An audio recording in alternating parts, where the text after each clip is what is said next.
Hey, I'm Dr. Ken Berry, family physician, and in this short video, we're going to explore the question, is coffee bad for you? Coffee has been vilified by many sources.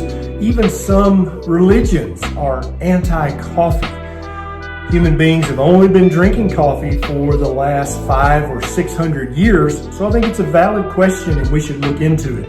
If you know someone who loves coffee, or you know someone who hates coffee, please consider sharing this video with them. You can share it on all your social media and help me reach more people and help them understand both their medical health and their nutritional health issues. Now, let's talk about this. There are so many myths and superstitions and rumors out there about coffee. It's got to be bad, right? We've all heard that coffee stunts your growth. My grandmother, when I was growing up, forbid me to drink coffee. I had to sneak and drink my cousin's coffee. Many people will say pregnant women should absolutely avoid coffee. It's bad for them or for the developing fetus. A lot of people say that you'll become dehydrated if you drink coffee because of the diuretic effect of the caffeine. You've heard that coffee causes heart disease, cancer, osteoporosis. We're going to go into all this stuff and figure out what the truth is. What does the research show? What's the common sense show? That's what this video is going to be. The first thing you should know about coffee is that many of the myths that you've heard, and you may actually believe some of them, most all of them come from a man by the name of C.W. Post. He had a coffee-like drink that was basically brewed wheat germ and molasses that he was trying to compete with coffee back in the early 1900s. And so he would buy full-page ads in different magazines and newspapers saying that coffee caused this, coffee would stunt your child's growth, coffee would hurt you in this, that, or the other way. That's where many of these myths came from, and that's why maybe your grandmother also forbade you from drinking coffee because she was afraid it would harm you in some way. He advertised so ubiquitously that it became part of the national culture that coffee may be bad for kids and pregnant women. There definitely are a few negative consequences from drinking coffee, but most of them are cosmetic, self-limited, and not dangerous at all. If you drink too much coffee, you may get irritable, or you may notice that if you drink too much coffee that it uncovers your essential trimmer and seemingly makes that trimmer worse. If you drink coffee within 6 hours of bedtime, you may have some insomnia that night. Now, that's not true for everybody.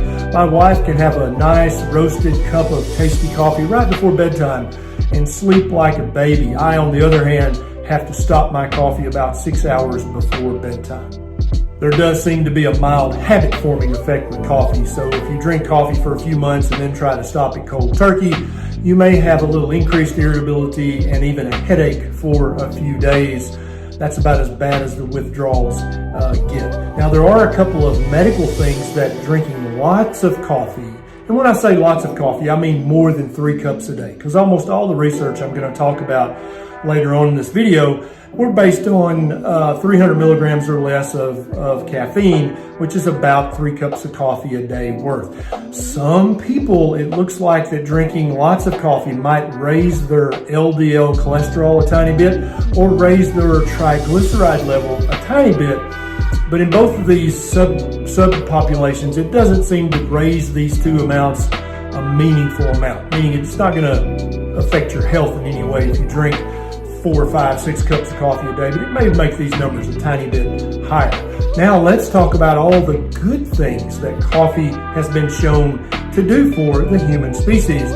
And these things are based on both observational research, but there's also quite a bit of controlled research that's been done on coffee, because a lot of young researchers grew up trying to prove coffee was bad because of C.W. Post's advertisements and the effect it had on their grandparents.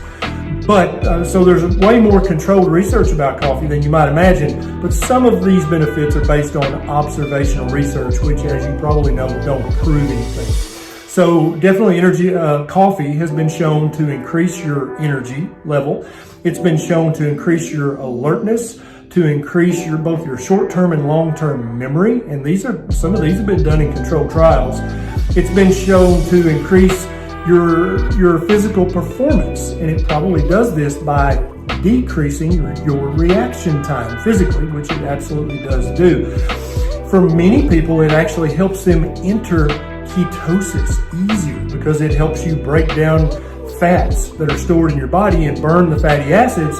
That's a good thing. That actually can help you lose fat, which coffee has been shown to do in a couple of small studies. And then also in some of the larger observational studies, it looks like it's associated with not having a high BMI. Coffee has been shown in large observational studies to be associated with increased mood, to be associated with an increased health span and an increased lifespan, to be associated with a decreased risk of type 2 diabetes, cancer, dementia, and Parkinson's disease. But of course, that's observational. That doesn't prove anything. It's just associated with that.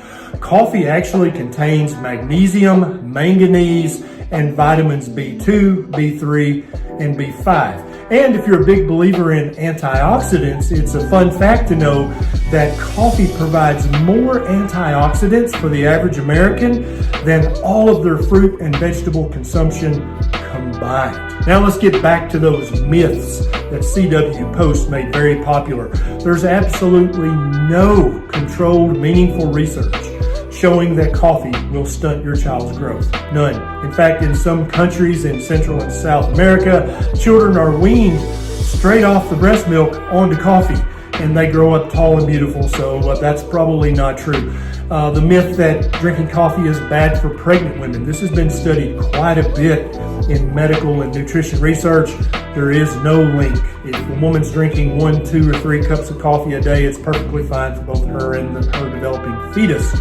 The dehydration myth, in case you didn't notice, coffee is 99.5% water.